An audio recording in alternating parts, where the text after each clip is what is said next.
ಕರ್ಮದ ಫಲ. ಬೋಲಾ ದೊಡ್ಡ ಗದ್ದೆಯಲ್ಲಿ ಉರಿ ಬಿಸಿಲಿನಲ್ಲಿ ಕೆಲಸ ಮಾಡ್ತಾ ಇದ್ದ.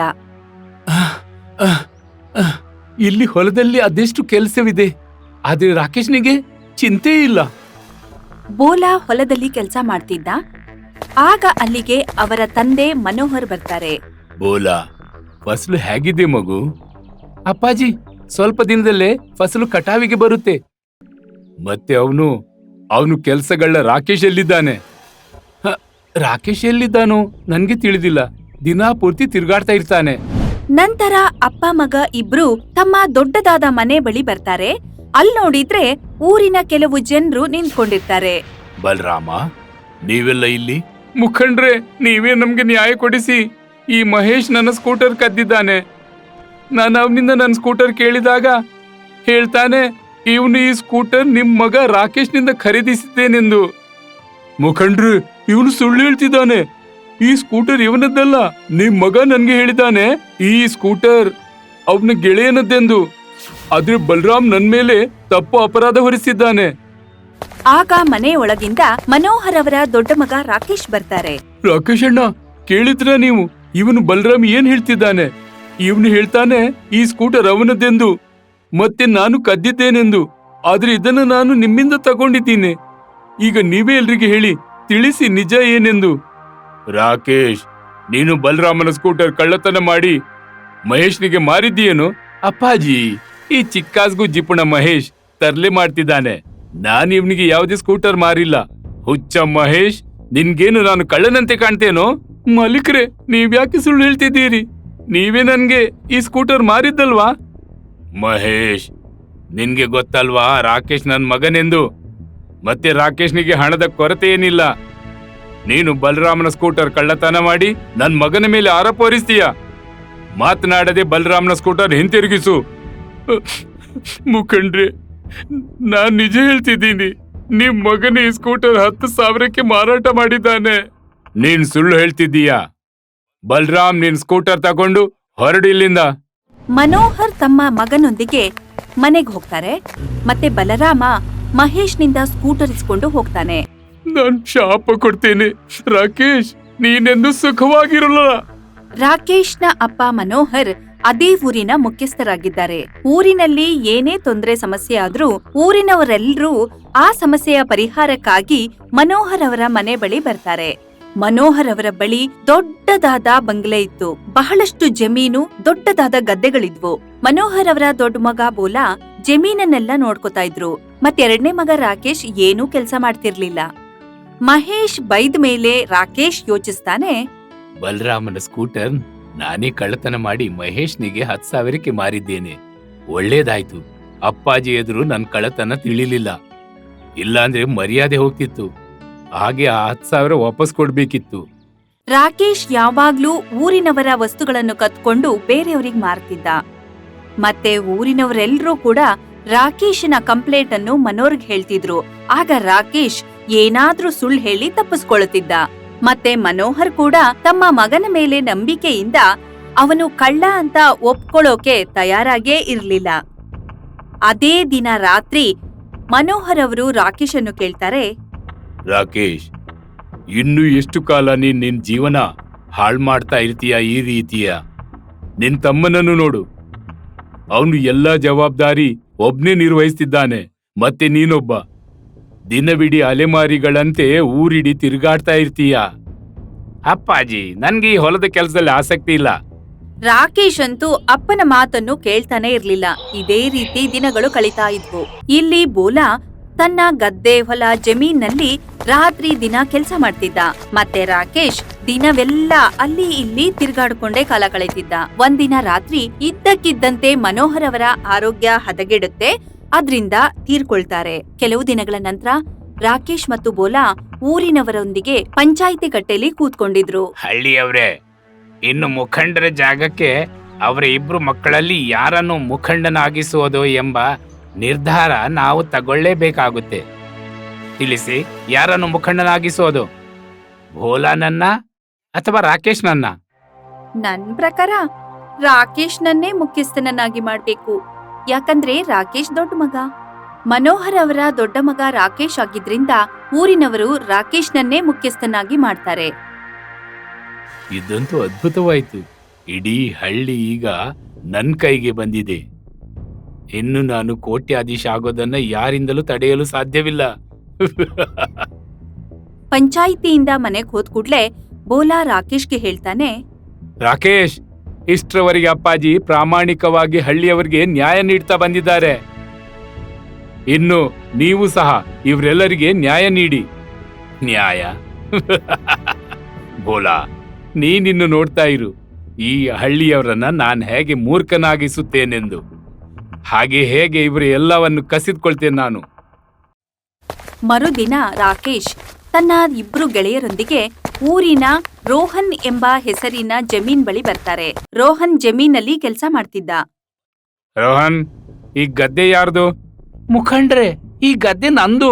ಸರಿ, ಇಂದು ರಾತ್ರಿ ಹೊಲದ ಪೇಪರ್ ತಗೊಂಡು ನನ್ ಮನೆಗೆ ಬಾ, ಮತ್ತು ಈ ಹೊಲ ನನ್ನ ಹೆಸರಿಗೆ ಬರೆದ್ಬಿಡು. ಇದೇನು ಹೇಳ್ತಿದ್ರಿ ಮುಖಂಡ್ರೆ? ನನ್ನ ಸರ್ವನಾಶವಾದೀತು. ಒಂದ್ ವೇಳೆ ಇಂದು ರಾತ್ರಿ ಹೊಲ ನನ್ನದಾಗದಿದ್ರೆ ನಾಳೆಯಿಂದ ಹಳ್ಳಿಯಲ್ಲಿ ನಿನ್ನ ಮತ್ತು ಕುಟುಂಬದವರ ನಾಮಾವಶೇಷ ಇರೋಲ್ಲ, ತಿಳಿತಾ?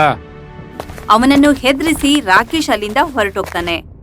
ಇಲ್ಲ, ನಾನ್ ನನ್ನ ಕುಟುಂಬಕ್ಕೆ ಹಾನಿಯಾಗಲು ಬಿಡೋಲ್ಲ.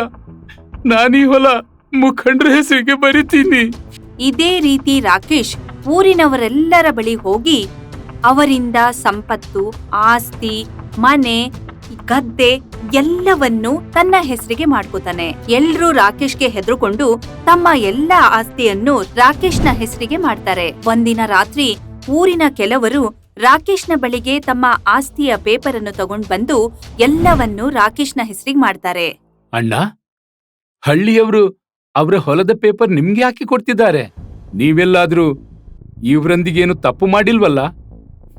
ಬೋಲಾ, ನಾನಿವರಿಗೆ ಏನು ತಪ್ಪು ಮಾಡಲು ಸಾಧ್ಯ ಹೇಳು? ಒಂದ್ ವೇಳೆ ಇವರಿಗೆ ನೀವೇನಾದ್ರೂ ತಪ್ಪು ಮಾಡಿದ್ರೆ ನಾನ್ ಸುಮ್ಮನಿರೋಲ್ಲ, ನೆನ್ಪಿಟ್ಕೊಳ್ಳಿ. ಈ ಬೋಲಾ ಎಲ್ಲಾದ್ರೂ ನನ್ ಮಾರ್ಗಕ್ಕೆ ಅಡ್ಡಿ ತರಬಾರ್ದು. ಊರಿನವರು ಪೇಪರ್ ಅನ್ನು ಕೊಟ್ಟು ಅಳುತ್ತಾ ಅವನ ಮನೆಯಿಂದ ಬರ್ತಾರೆ. ಹಳ್ಳಿಯವರೇ, ರಾಕೇಶ್ ಮುಖಂಡ ತುಂಬಾ ನಿರ್ದಯಿ.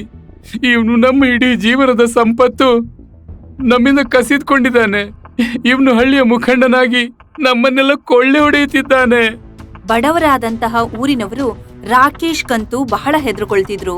ಒಂದಿನ ರಾಕೇಶ್ ನಕಲಿ ಪೇಪರ್ ಅನ್ನು ಮಾಡಿಕೊಂಡು ಮನೋಹರ್ನ ಎಲ್ಲಾ ಆಸ್ತಿಯನ್ನು ತನ್ನ ಹೆಸರಿಗೆ ಮಾಡಿಕೊಂಡು ಬೋಲಾ ಮತ್ತು ಅವನ ಪತ್ನಿಯನ್ನು ಮನೆಯಿಂದ ಹೊರಗಟ್ತಾನೆ. ಇಲ್ಲಿ ನೋಡಿ, ಅಪ್ಪಾಜಿ ಸಾಯೋಕ್ ಮುಂಚೆ ಎಲ್ಲಾ ಸಂಪತ್ತನ್ನ ನನ್ನ ಹೆಸರಿಗೆ ಬರೆದಿದ್ದಾರೆ. ಹೊರಡಿ, ಇಲ್ಲಿಂದ ಹೊರಡಿ. ಭಾವನವರೇ, ನೀವ್ ಹೀಗೆ ನಮ್ಮನ್ ಮನೆಯಿಂದ ಹೊರ ಹಾಕೋಕಾಗಲ್ಲ.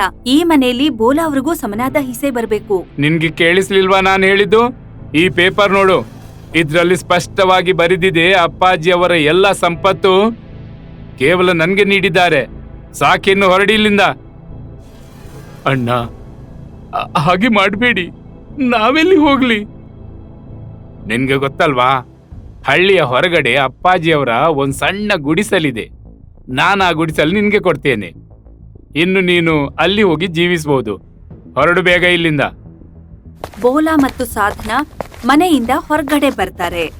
ನಿಮ್ಮ ತಮ್ಮ ಮೋಸ ಮಾಡಿ ಮಾವನವರ ಎಲ್ಲಾ ಆಸ್ತಿಯನ್ನು ತನ್ನ ಹೆಸರಿಗೆ ಮಾಡ್ಕೊಂಡ್ರು. ಹಾಗಾಗಿ ಪಂಚಾಯ್ತಿಗೆ ಹೋಗಿ ಕಂಪ್ಲೇಂಟ್ ಮಾಡಿ. ನೀವು ಪಂಚಾಯ್ತಿಯಿಂದ ನಿಮಗೆ ಸಮನಾದ ಹಕ್ಕು ಸಿಕ್ಕುತ್ತೆ. ಬೇಡ ಸಾಧನಾ, ಅಪ್ಪಾಜಿಯವರಿಗೆ ಈ ಹಳ್ಳಿಯಲ್ಲಿ ತುಂಬಾ ಗೌರವವಿತ್ತು. ಒಂದ್ ವೇಳೆ ನಾನು ಪಂಚಾಯತ್ಗೆ ಹೋದ್ರೆ ಇಡೀ ಹಳ್ಳಿಯಲ್ಲಿ ಅಪ್ಪಾಜಿಯವರ ಗೌರವ ಹೊರಟು ಹೋಗುತ್ತೆ. ಇವರಿಬ್ರು ಅಳುತ್ತಾ ಊರಿನಿಂದ ಹೊರಗ್ ಬಂದು ಮನೋಹರ್ ಅವರ ಈ ಗುಡಿಸಲನ್ನು ತನ್ನ ಮನೆಯನ್ನಾಗಿ ಮಾಡ್ಕೋತಾರೆ. ಮರುದಿನ ಬೋಲಾ ಒಂದು ಕಾರ್ಖಾನೆಯಲ್ಲಿ ಕೆಲಸಗಾರನಾಗಿ ಸೇರ್ಕೋತಾನೆ. ಇಲ್ ನೋಡಿದ್ರೆ ರಾಕೇಶ್ ಊರಿನವರನ್ನೆಲ್ಲ ಹೆದರಿಸಿ ಅವರ ಆಸ್ತಿಯನ್ನು ತನ್ನ ಹೆಸರಿಗೆ ಮಾಡ್ಕೋತಾನೆ. ಇದೇ ರೀತಿ ತಿಂಗಳುಗಳು ಕಳೆಯುತ್ತವೆ. ಇಲ್ಲಿ ಬೋಲಾ ತನ್ನ ಪತ್ನಿಯೊಂದಿಗೆ ಈ ಚಿಕ್ಕದಾದ ಗುಡಿಸಲಲ್ಲಿ ಬಡತನದಿಂದ ಜೀವನ ನಡೆಸ್ತಾ ಇದ್ದ. ಇಲ್ಲಿ ಊರಿನವರಿಗೆಲ್ಲ ರಾಕೇಶ್ನ ದಬ್ಬಾಳಿಕೆಯಿಂದ ಚಿಂತೆಯಾಗಿತ್ತು. ಒಂದಿನ ರಾತ್ರಿ ಬೋಲಾ ತನ್ನ ಗುಡಿಸಲಲ್ಲಿ ಮಲ್ಕೊಂಡಿದ್ದ. ಆಗ ಇದ್ದಕ್ಕಿದ್ದಂತೆ ಆ ಮನೆಯ ಗೋಡೆಯಿಂದ ಕ್ರಿಮಿಕೀಟಗಳು ಬರ್ತಾ ಇದ್ವು. ಸಾಧನಾ, ನೋಡು, ಈ ಕೀಟಗಳು ಎಲ್ಲಿಂದ ಬರ್ತವೆ? ಅಯ್ಯೋ ದೇವ್ರೆ, ಇಷ್ಟೊಂದು ಕೀಟಗಳು! ನಂಗನ್ಸುತ್ತೆ ಇವು ನಮ್ಗೇನೋ ಹೇಳೋಕ್ ಬಂದಿದ್ದಾವೆ ಅಂತ. ಹೌದಾ? ಅಂದ್ರೆ ನಾವೇನ್ ಮಾಡ್ಬೇಕು? ನಾವು ಈ ಜಮೀನನ್ನು ಅಗಿಬೇಕು. ನೀನ್ ಹೇಳೋದು ಸರಿ. ಆಗ ಬೋಲಾ ಆ ಜಮೀನನ್ನು ಅಗೆದು ನೋಡ್ತಾನೆ. ಆ ಜಮೀನೊಳಗೆ ಬಹಳಷ್ಟು ಚಿನ್ನ ಇರುತ್ತೆ. ನೋಡು ಸಾಧ್ನಾ, ಇಲ್ಲಿ ಖಜಾನೆ ಇದೆ. ಖಜಾನೆಯನ್ನು ನೋಡಿ ಇಬ್ರಿಗೂ ಖುಷಿ ಆಗುತ್ತೆ. ನಾವಂತೂ ಈಗ ಶ್ರೀಮಂತರು. ಹಾ, ಈ ಖಜಾನೆ ಅಪ್ಪಾಜಿಯವರದ್ದಾಗಿರ್ಬೇಕು. ರಾಕೇಶ್ಗೆ ಈ ಖಜಾನೆ ಬಗ್ಗೆ ಗೊತ್ತಾಗೋಕ್ ಮುಂಚೆ ನಾವಿದನ್ ತಗೊಂಡು ದೂರ ಹೋಗ್ಬಿಡೋಣ. ಬೇಡ ಸಾಧ್ನಾ, ಈ ಖಜಾನೆ ಅಪ್ಪಾಜಿಯವರದ್ದು. ಹಾಗಾಗಿ ಖಜಾನೆಯಲ್ಲಿ ರಾಕೇಶ್ನಿಗೂ ಸಮಪಾಲು ಇದೆ. ನಾನೊಬ್ನಿ ಖಜಾನೆ ತೆಗೆದುಕೊಳ್ಳಲಾರೆ. ನಾವು ಈ ಖಜಾನೆಯಿಂದ ಅರ್ಧ ಪಾಲು ರಾಕೇಶ್ನಿಗೆ ಕೊಡ್ಬೇಕು. ನಿಮಗ್ ತಲೆ ಕೆಟ್ಟಿದ್ಯಾ? ನಿಮ್ಮ ತಮ್ಮ ನಿಮಗ್ ಮೋಸ ಮಾಡಿ ನಿಮ್ಮ ಎಲ್ಲಾ ಆಸ್ತಿನೂ ಅವನೇ ತಗೊಂಡಿದ್ದಾನೆ. ಮತ್ತೂ ನೀವು ಅವನಿಗೆ ಅರ್ಧ ಖಜಾನೆ ಕೂಡ ಕಾಸೆ ಪಡ್ತೀರಾ?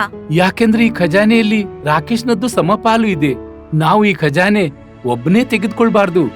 ನಾವು ಈ ಖಜಾನೆಯಿಂದ ಅರ್ಧ ಖಜಾನೆ ರಾಕೇಶ್ನಿಗೆ ಕೊಡ್ಬೇಕಾದೀತು. ಸಾಧನಾ, ನನ್ಗೊತ್ತು ರಾಕೇಶ್ ನಮ್ಮೊಂದಿಗೆ ತುಂಬಾ ಅನ್ಯಾಯ ಮಾಡಿದ್ದಾನೆ. ಆದ್ರೆ ನಾವು ಅವನೊಂದಿಗೆ ತಪ್ಪು ಮಾಡಬಾರ್ದು. ಒಂದ್ ವೇಳೆ ನಾವು ಅವನಂತೆ ಯೋಚಿಸಿದ್ರೆ ನಮ್ಮಲ್ಲಿ ಮತ್ತು ಅವನಲ್ಲಿ ವ್ಯತ್ಯಾಸ ಏನಿರುತ್ತೆ? ಯಾರದ್ದು ಎಷ್ಟು ಅಧಿಕಾರವಿದೆಯೋ ಅಷ್ಟು ಅವರಿಗೆ ಸಿಗ್ಬೇಕಲ್ಲ. ಮರುದಿನ ಬೋಲಾ ಎಲ್ಲಾ ಖಜಾನೆ ತಗೊಂಡು ಪಂಚಾಯಿತಿಗೆ ಬರ್ತಾನೆ.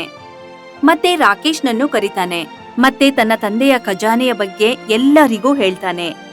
ಹಳ್ಳಿಯವ್ರೆ, ಅಪ್ಪಾಜಿಯ ಸಂಪತ್ತಿನಲ್ಲಿ ರಾಕೇಶ್ ನನ್ಗೆ ಕೇವಲ ಸಣ್ಣ ಗುಡಿಸಲು ಮಾತ್ರ ಕೊಟ್ಟಿದ್ದ.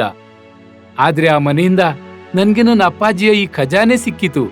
ಮತ್ತೆ ಅಪ್ಪಾಜಿಯವರ ಖಜಾನೆ ಆಗಿದ್ರಿಂದ ಈ ಖಜಾನೆಯಲ್ಲಿ ರಾಕೇಶ್ನಿಗೂ ಸಮಪಾಲು ಸಿಗ್ಲೇಬೇಕು. ಹಾಗಾಗಿ ನಾನು ಪಂಚಾಯತ್ನವರಲ್ಲಿ ವಿನಂತಿಸ್ತೇನೆ, ಈ ಖಜಾನೆಯ 2 ಪಾಲು ಮಾಡಿ. 1 ಪಾಲು ರಾಕೇಶ್ನೇ ಕೊಟ್ಬಿಡಿ, ಮತ್ತೊಂದು ನನ್ಗೆ. ಇದನ್ ಕೇಳಿದ್ಮೇಲೆ ರಾಕೇಶ್ಗೆ ತಲೆ ತಗ್ಗಿಸುವಂತಾಗುತ್ತೆ. ಬೋಲಾ, ನಾನ್ ನಿನ್ನೊಂದಿಗಿಷ್ಟು ಕೆಟ್ಟದಾಗಿ ವರ್ತಿಸಿದೆ. ಅಪ್ಪಾಜಿಯವರ ಎಲ್ಲಾ ಸಂಪತ್ತು ಮೋಸದಿಂದ ನನ್ನ ಹೆಸರಿಗೆ ಬರೆಸಿದೆ. ಮತ್ತೆ ನಿನ್ಗೆ ಚಿಕ್ಕಾಸು ಕೊಡ್ಲಿಲ್ಲ. ಆದ್ರೂ ನೀನು ಈ ಕೋಟಿ ಬೆಲೆಯ ಖಜಾನೆಯಿಂದ ನನ್ಗೆ ಪಾಲು ಕೊಡ್ತಿದ್ದಿ. ತಮ್ಮ, ನೀನೆಷ್ಟು ಒಳ್ಳೆಯವನು. ಇಂದು ನೀನು ಇಷ್ಟು ದೊಡ್ಡ ಖಜಾನೆಯಿಂದ ನನ್ಗೆ ನನ್ ಪಾಲು ಕೊಡಲು ಬಂದಿದ್ದಿ. ನೀನು ಬಯಸಿದ್ದಿದ್ರೆ ನೀನೊಬ್ನೇ ಖಜಾನೆಯನ್ನು ಇಟ್ಕೊಳ್ಬಹುದಿತ್ತು. ಅಣ್ಣ, ನಾನ್ ನಿಮ್ಮ ಅಧಿಕಾರ ಹೇಗೆ ಕಸಿಯೋದು? ಅಪ್ಪಾಜಿ ಹೇಳ್ತಿದ್ರು, ಮಗು, ಜೀವನದಲ್ಲಿ ಎಲ್ಲವನ್ನೂ ಮಾಡು, ಆದ್ರೆ ಎಂದೂ ಯಾರ ಅಧಿಕಾರವನ್ನು ಕಸಿದ್ಕೊಳ್ಬೇಡ. ಹಾಗೆ ಯಾವಾಗ್ಲೂ ಒಳ್ಳೆದನ್ನೇ ಮಾಡು, ಒಳ್ಳೆ ಮಾರ್ಗದಲ್ಲೇ ನಡೆ. ಯಾಕೆಂದ್ರೆ ಒಳ್ಳೆ ಮಾರ್ಗವೇ ಸಫಲತೆಯ ಮಾರ್ಗವಾಗಿದೆ. ಕೆಟ್ಟ ಮಾರ್ಗದಲ್ಲಿ ಮಜಾ ತುಂಬಾ ಬರುತ್ತೆ, ಆದ್ರೆ ಅದು ನಮ್ಮ ಜೀವನವನ್ನು ಸರ್ವನಾಶ ಮಾಡುತ್ತೆ. ನೀವು ನನ್ಗೇನು ಮಾಡಿದ್ದೀರೋ ಅದು ನಿಮ್ಮ ಕರ್ಮವಾಗಿತ್ತು. ಮತ್ತೆ ಈಗ ನಾನೇನ್ ಮಾಡ್ತೇನೋ? ಇದು ನನ್ನ ಸಂಸ್ಕೃತಿ, ಯಾವುದು ಅಪ್ಪಾಜಿ ನನ್ಗೆ ಕಲಿಸಿದ್ರು. ಇದನ್ನೆಲ್ಲ ಕೇಳಿದ್ಮೇಲೆ ರಾಕೇಶ್ಗೆ ತನ್ನ ತಪ್ಪಿನ ಅರಿವಾಗುತ್ತೆ. ಮತ್ತೆ ಅಳುತ್ತಾ ಬೋಲನಿಂದ ಕ್ಷಮೆ ಕೇಳ್ತಾನೆ. ನನ್ನನ್ನು ಕ್ಷಮಿಸು ಬೋಲಾ, ನನ್ನಿಂದ ಮಹಾಪರಾಧವಾಯಿತು. ನೀನು ನಿಜವಾಗ್ಲೂ ನನ್ನ ಅಣ್ಣನೇ ಸರಿ. ನೀನೊಬ್ಬ ಸುಶೀಲ ಒಳ್ಳೆ ವ್ಯಕ್ತಿ. ಬೋಲಾ, ನಾನು ತುಂಬಾ ಕೆಟ್ಟವನು. ನನ್ನನ್ನು ಕ್ಷಮಿಸು ಬೋಲಾ. ನಾನು ಇಂದಿನಿಂದ ಎಲ್ಲ ಕೆಟ್ಟ ಕೆಲಸ, ಕೆಟ್ಟ ಮಾರ್ಗ, ಮೋಸ, ವಂಚನೆ ಎಲ್ಲವನ್ನು ಬಿಟ್ಟು ಬಿಡ್ತೇನೆ. ಮತ್ತೆ ಎಂದಿಗೂ ಒಳ್ಳೆಯ ಸನ್ಮಾರ್ಗದಲ್ಲಿ ಜೀವಿಸ್ತೇನೆ. ನನ್ಗೆ ನನ್ನ ಅಧಿಕಾರಕ್ಕಿಂತ ಹೆಚ್ಚೇನು ಬೇಡ ಅಣ್ಣ. ನನ್ಗೆ ಕೇವಲ ನೀನ್ ಬೇಕು. ನಡಿ ನನ್ನ ಅಣ್ಣ, ನಮ್ಮನೆಗೆ ನಡಿ. ರಾಕೇಶ್ಗೆ ತನ್ನ ತಪ್ಪಿನ ಅರಿವಾಗುತ್ತೆ. ಮತ್ತೆ ಎಲ್ಲಾ ಊರಿನವರ ಆಸ್ತಿಯನ್ನು ಅವರಿಗೆ ವಾಪಸ್ ಕೊಡ್ತಾನೆ. ಇದನ್ ನೋಡಿ ಬೋಲಾ ಕೂಡ ರಾಕೇಶ್ನನ್ನು ಕ್ಷಮಿಸ್ತಾನೆ. ನಂತರ ತನ್ನ ಪತ್ನಿಯನ್ನು ಕರ್ಕೊಂಡು ರಾಕೇಶ್ನೊಂದಿಗೆ ಜೀವನ ಮಾಡಲು ಬಂಗಲೆಗೆ ಬರ್ತಾನೆ. ಇದೆಲ್ಲ ಆದ್ಮೇಲೆ ಇಬ್ರು ಅಣ್ಣ ತಮ್ಮಂದಿರು ಖುಷಿಯಿಂದ ಒಟ್ಟಾಗಿ ತಮ್ಮ ಜೀವನವನ್ನು ನಡೆಸ್ತಾರೆ. ಗೆಳೆಯರೇ, ಇದಕ್ಕೆ ಹೇಳೋದು ಕರ್ಮದ ಫಲ. ಒಳ್ಳೆ ಕರ್ಮದ ಫಲ ಯಾವಾಗ್ಲೂ ಒಳ್ಳೇದೇ ಇರುತ್ತೆ. ಯಾವ ರೀತಿ ಬೋಲನಿಗೆ ಅವನ ಒಳ್ಳೆ ಕರ್ಮದ ಫಲ ಒಳ್ಳೇದಾಯ್ತು, ಮತ್ತು ಅವನ ಅಣ್ಣನಿಗೆ ತಪ್ಪಿನ ಅರಿವಾಯ್ತು. ನಂಬಿಕೆ ಇದೆ ನಿಮ್ಗೂ ಈ ಕಥೆ ಮೆಚ್ಚುಗೆಯಾಗಿರ್ಬೋದು. ಜಗತ್ತನ್ನು ಗೆಲ್ಲುವ ಕನಸನ್ನು ಇಟ್ಟುಕೊಂಡು ಸಿಕಂದರ್ ಭಾರತಕ್ಕೆ ಬಂದಿದ್ದ. ಎಲ್ಲ ಚಿಕ್ಕ ಪುಟ್ಟ ರಾಜ್ಯಗಳನ್ನು ಗೆಲ್ಲುತ್ತಾ ಸಿಕಂದರ್ ಬಾಂದಿಪುರ್ ಕಾಡಿನ ಮುಂದೆ ಹೋಗುತ್ತಿದ್ದ. ಆಗ ಕಾಡಿನಲ್ಲಿ ಭಯದ ವಾತಾವರಣವಿತ್ತು. ಒಂದು ದಿನ ಕಾಡಿನ ರಾಜ ಭಯಭೀತನಾಗಿ ಒಂದು ಸಭೆಯನ್ನು ಕರೆದ. ಗೆಳೆಯರೇ, ನಮ್ಮ ದೇಶಕ್ಕೆ ಒಂದು ಸಂಕಟ ಬಂದಿದೆ, ಅದನ್ನ ಬಗೆಹರಿಸ್ಬೇಕು ಅಂತಾನೆ ಎಲ್ರನ್ನು ಕರೆದಿರೋದು. ಮಹಾರಾಜ, ನಮ್ ದೇಶಕ್ಕೋಸ್ಕರ ನಾವು ನಮ್ ಪ್ರಾಣನೇ ಕೊಡ್ತೀವಿ. ಹೇಳಿ ಮಹಾರಾಜ್ರೆ, ಏನ್ ಸಂಕಟ ಬಂದಿದೆ? ದೇಶ ಗೆಲ್ಬೇಕು ಅಂತ ಸಿಕಂದರ್ ದೊಡ್ಡ ಸೈನ್ಯದೊಟ್ಟಿಗೆ ಭಾರತಕ್ಕೆ ಬಂದಿದ್ದಾನೆ. ಇನ್ ಕೆಲವೇ ದಿನದಲ್ಲಿ ನಮ್ ಕಾಡಿಗೂ ಬರ್ತಾನೆ. ಚಿಂತೆ ಏನಂದ್ರೆ ಸಿಕಂದರ್ನ ಸೈನ್ಯ ತುಂಬಾ ದೊಡ್ಡದು. ಅದಕ್ಕಾಗಿಯೇ ಸೈನ್ಯದ ಎಲ್ಲ ಊಟ ಉಪಹಾರಗಳನ್ನ ತಗೊಂಡೇ ತಿರುಗ್ತಾ ಇರ್ತಾನೆ. ಹಾಗಾದ್ರೆ ಚಿಂತೆ ಪಡೋ ವಿಷಯ ಏನು? ನನಗೆ ತಿಳಿದ ಮಟ್ಟಿಗೆ ಅವನ ಹತ್ರ ಕೆಲವು ದಿನಕ್ಕೋಸ್ಕರ ಮಾತ್ರ ಆಹಾರ ಇರೋದು. ಅದಕ್ಕಾಗಿ ಅವನು ನಮ್ಮ ಕಾಡಿನ ಕಡೆಗೆ ಬರ್ತಿದ್ದಾನೆ. ಹಾಗಾದ್ರೆ ಅವನು ನಮ್ ಕಾಡಿಗೆ ಬಂದು ಏನ್ ಮಾಡ್ತಾನೆ? ನನಗೇನ್ ಭಯ ಅಂದ್ರೆ ಅವರೆಲ್ಲ ನಮ್ಮನ್ನ ಕೊಂದು ತಿಂದು ಬಿಡ್ತಾರೆ ಅಂತ. ಅಯ್ಯೋ ದೇವ್ರೆ, ಹಾಗಾದ್ರೆ ಮೊದಲ ಶಿಕಾರಿ ನಾವೇ ಆಗ್ಬಹುದು. ನಮ್ಗೆ ಗೊತ್ತೇ ಆಗ್ತಾ ಇಲ್ಲ ಈ ಮನುಷ್ಯರಿಗೆ ನಮ್ಮ ಮಾಂಸ ಯಾಕೆ ಇಷ್ಟ ಆಗುತ್ತೆ. ಅರೆ, ನೀನಂತೂ ಓಡ್ತಾ ನೀನು ನಿನ್ ರಕ್ಷಣೆನೇ ಮಾಡ್ಕೋಬಹುದು. ಯಾಕೆಂದ್ರೆ ಅತಿ ವೇಗವಾಗಿ ಓಡೋದ್ ನೀನೆ. ನನ್ಗಂತೂ ಅತಿ ವೇಗವಾಗೂ ಓಡೋಕಾಗಲ್ಲ. ಅದಲ್ದೆ ನನ್ ಕತ್ತು ಉದ್ದ ಇರೋದ್ರಿಂದ ನಾನೇ ಮೊದ್ಲು ಶಿಕಾರಿ ಆಗ್ತೀನಿ ಅನ್ಸುತ್ತೆ. ಅರೆ, ಈಗ ಮಾತುಕತೆ ಮಾಡೋ ಸಮಯ ಅಲ್ಲ. ಎಲ್ರು ತಮ್ ಬುದ್ಧಿ ಉಪಯೋಗಿಸಿ ಯಾವ ರೀತಿ ಈ ಸಮಸ್ಯೆಯಿಂದ ಹೊರಗೆ ಬರ್ಬೇಕು ಅನ್ನೋದನ್ನ ಯೋಚಿಸಿ. ನನ್ನ ತಲೆಯಂತೂ ಈಗಲೇ ಓಡೋದನ್ನು ನಿಲ್ಲಿಸಿದೆ. ನನಗನ್ನಿಸ್ತದೆ ಸಿಕಂದರ್ ನಮ್ಮ ಮೆದುಳನ್ನೇ ಫ್ರೈ ಮಾಡಿ ತಿನ್ನಬಹುದು. ಬೇಜ ಫ್ರೈ. ಈ ಕಲ್ಲು ಮನಸ್ಸಿನ ಜನರು ನಮ್ಮ ಕಿಡ್ನಿ, ಯಕೃತ್ತು, ಎದೆ, ತೊಡೆ, ಮೂತ್ರಪಿಂಡ, ಕಾಲು ಎಲ್ಲವನ್ನು ತುಂಡು ತುಂಡು ಮಾಡಿ ತಿನ್ನಬಹುದು. ಅರೆ ಶೇರ್ ಸಿಂಗ್, ನಿಮ್ಮ ಹತ್ರ ಉಪಾಯ ಕೇಳ್ತಿದ್ದಾರೆ, ನೀವು ಟೆನ್ಷನ್ ಕೊಡ್ತಿದ್ದೀರಾ. ಉಪಾಯ ಇದ್ರೆ ಕೊಡಿ, ಇಲ್ಲ ಅಂದ್ರೆ ಎಸ್ಕೇಪ್ ಆಗಿ. ಹೆದರಬೇಡಿ, ಎಲ್ಲಿವರೆಗೂ ನಾನು ಜೀವಂತವಾಗಿರ್ತೀನೋ ನಿಮ್ಗೆ ಯಾವ ತೊಂದ್ರೆನೂ ಆಗೋಗ್ಬಿಡೋಲ್ಲ. ಕೆಲ ದಿನದ ಬಳಿಕ ಹೆದರಿ ಬದುಕಿದ ನಂತರ ಆ ದಿನ ಬಂದೇ ಬಂತು. ಯಾವುದರವರಿಗೆ ಭಯವಿತ್ತು. ಸಿಕಂದರನ ಸೈನಿಕರು ಕಾಡನ್ನು ಆಕ್ರಮಿಸಿದರು ಹಾಗೂ ಸಿಂಹವನ್ನು ಬಂಧಿಸಿದರು. ಹೇಳಿ ಮಹಾರಾಜರೇ, ಈ ನಾಯಿಯನ್ನು ಏನ್ ಮಾಡ್ಲಿ ಅಂತ? ಇವನನ್ನ ನಾಯಿ ಅಂತ ಹೇಳ್ಬೇಡ, ಇವನು ನನ್ ತರನೇ ರಾಜ. ಇವನನ್ನು ರಾಜನ್ ತರನೇ ನೋಡ್ಕೋಬೇಕು.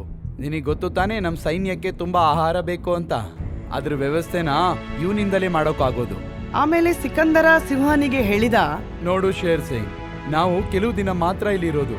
ನಮ್ಮ ಹತ್ರ 3 ದಿನಕ್ಕಾಗುವಷ್ಟು ಮಾತ್ರ ಆಹಾರ ಇರೋದು.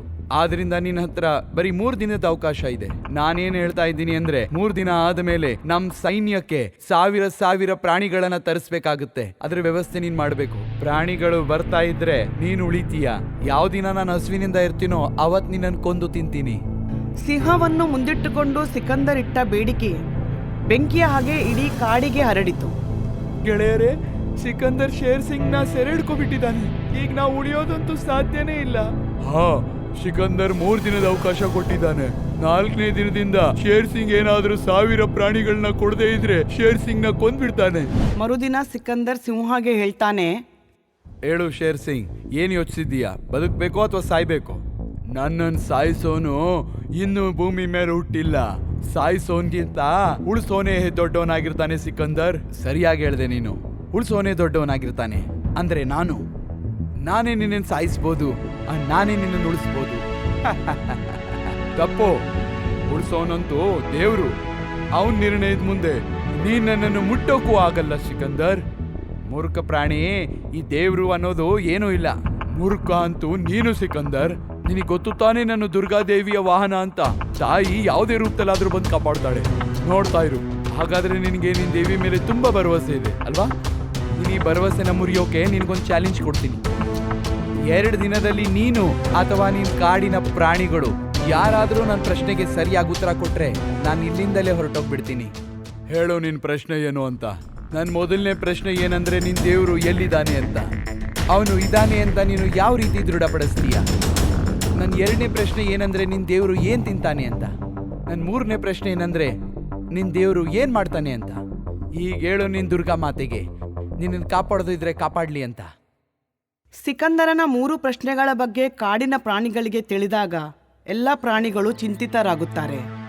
ಅಣ್ಣಂದಿರ, ನಾನೊಂದು ಉಪಾಯ ಹೇಳು, ಏನ್ ಹೇಳ್ಬೇಕು? ನಮ್ ಕಾಡಿನ ಮೂಲೆಯಲ್ಲಿ ಒಂದ್ ಗುಡಿಸ್ಲಲ್ಲಿ ದುರ್ಗಾನು ಒಬ್ಳು ಮುದುಕಿ ಇರ್ತಾಳೆ. ನಾನ್ ಕೇಳಿದ ಮಟ್ಗೆ ಅವಳು ತುಂಬಾ ಬುದ್ಧಿವಂತೆ ಅಂತೆ. ನಾನು ಹೇಳೋದೇನಂದ್ರೆ ನಾ ಅವಳು ಸಹಾಯ ಪಡ್ಕೋಬೇಕು. ಮುಳುಗುವವನಿಗೆ ಒಂದು ಕಡ್ಡಿಯ ಆಸರೆ ಸಾಕು. ಹಾಗಾಗಿ ಎಲ್ಲ ಪ್ರಾಣಿಗಳು ಕೂಡಿ ದುರ್ಗಾ ಮುದುಕಿಯ ಹತ್ತಿರ ಸಹಾಯ ಯಾಚನೆ ಮಾಡಲು ಹೋಗುತ್ತಾರೆ. ದುರ್ಗಾ ಅಮ್ಮ, ನಾವು ನಿನ್ನ ಹತ್ರ ಸಹಾಯ ಕೇಳೋಕ್ ಬಂದಿದ್ದೀವಿ. ನೀವು ನಮಗೆ ಸಹಾಯ ಮಾಡಿದರೆ ನಾವು ಬದುಕಬಲ್ಲೆವು. ಹೇ ದೇವ, ನಾನೊಬ್ಳು ಮುದುಕಿ, ನಿಮ್ಗೆ ಹೇಗೆ ಸಹಾಯ ಮಾಡಬಲ್ಲೆ? ಅಜ್ಜಿ, ಸಿಕಂದರ್ ನಮ್ ಶೇರ್ ಸಿಂಗ್ ನ ಹಿಡ್ಕೊಬಿಟ್ಟಿದ್ದಾನೆ. ಪ್ರಾಣದ ಬದಲಾಗಿ ಒಂದು ಷರತ್ ಇಟ್ಟಿದ್ದಾನೆ. ಎಲ್ಲ ಪ್ರಾಣಿಗಳು ಕೂಡಿ ಸಿಕಂದರನ ಷರತ್ತನ್ನು ಮುದುಕಿಗೆ ತಿಳಿಸುತ್ತಾರೆ. ಹೋ, ಅಂದರೆ ದೇವರು ಎಲ್ಲಿದ್ದಾನೆ, ಏನ್ ತಿಂತಾನೆ, ಏನ್ ಮಾಡಬಹುದು, ಇದನ್ನೇ ಸಾಬೀತುಪಡಿಸಬೇಕಾಗಿದೆ ಅಲ್ವೇ? ಹಾ, ಆಯ್ತು, ನನ್ನನ್ನು ಸಿಕಂದರನ ಹತ್ತಿರ ಕರ್ಕೊಂಡು ಹೋಗಿ. ಎಲ್ಲ ಪ್ರಾಣಿಗಳು ಕೂಡಿ ಮುದುಕಿಯನ್ನು ಸಿಕಂದರನ ಹತ್ತಿರ ಕರ್ಕೊಂಡು ಹೋಗುತ್ತಾರೆ. ಎಲ್ಲ ಪ್ರಾಣಿಗಳನ್ನು ಅಲ್ಲಿ ನೋಡಿ ಸಿಂಹ ಸಿಕಂದರನಿಗೆ ಹೇಳ್ತಾನೆ, ನಾನು ಹೇಳಿರ್ಲಿಲ್ವಾ ಸಿಕಂದರ್, ದೇವರು ಯಾವುದೇ ರೂಪದಲ್ಲಾದ್ರೂ ಕಾಪಾಡಕ್ ಬರ್ತಾನೆ ಅಂತ. ಅಂದ್ರೆ ಈ ಮುದುಕಿ ನಿನ್ ದೇವ್ರು? ಸಿಕಂದರ್, ನಾನು ನಿನ್ನ ಚಾಲೆಂಜ್ ಸ್ವೀಕಾರ ಮಾಡಿದ್ದೇನೆ. ಹೇಳು, ಈಗ ನಾನೇನ್ ಮಾಡ್ಬೇಕು? ಏ ಮುದುಕಿ, ನಿನಗೆ ಬರೀ ನಾನು 3 ಪ್ರಶ್ನೆಗೆ ಉತ್ತರ ಕೊಡ್ಬೇಕಷ್ಟೇ. ಪ್ರಶ್ನೆ 1, ದೇವರು ಎಲ್ಲಿರ್ತಾನೆ, ಅವನು ಇದ್ದಾನೆ ಅಂತ ಯಾವ ರೀತಿ ನೀವು ನಿರೂಪಿಸ್ತೀರಾ? ಹೇಳು ಮುದುಕಿ, ಇದ್ರ ಉತ್ತರ ಇದೆಯಾ ನಿನ್ನ ಹತ್ರ? ಖಂಡಿತವಾಗಿಯೂ ಇದೆ, ಆದರೆ ಇದರ ಉತ್ತರ ಕೊಡಲು ನನಗೆ 1 ಲೋಟ ಹಾಲು ಬೇಕು. ಮುದುಕಿಗೆ 1 ಬಟ್ಲಲ್ಲಿ ಹಾಲು ಕೊಡಿ. ಅಜ್ಜಿಗೆ ಲೋಟದಲ್ಲಿ ಹಾಲು ಕೊಡಲಾಗುತ್ತದೆ. ಮುದುಕಿ ಪದೇ ಪದೇ ಹಾಲನ್ನು ಮುಟ್ಟಿ ಬೆರಳನ್ನು ಹೊರಗೆ ತೆಗೆಯುತ್ತಾಳೆ. ಇದೇನು ಮಾಡ್ತಿದ್ಯಾ ಮುದುಕಿ? ಸಿಕಂದರ್, ನಾನು ಹಾಲಿನಲ್ಲಿ ಬೆಣ್ಣೆ ಹುಡುಕುತ್ತಿದ್ದೇನೆ. ತುಪ್ಪ? ನನಗೆ ಅರ್ಥ ಆಗ್ತಾ ಇಲ್ಲ. ಸಿಕಂದರ್, ಈ ಮಾತನ್ನು ಯಾರೂ ಅಲ್ಲಗಳೆಯಲು ಸಾಧ್ಯವಿಲ್ಲ.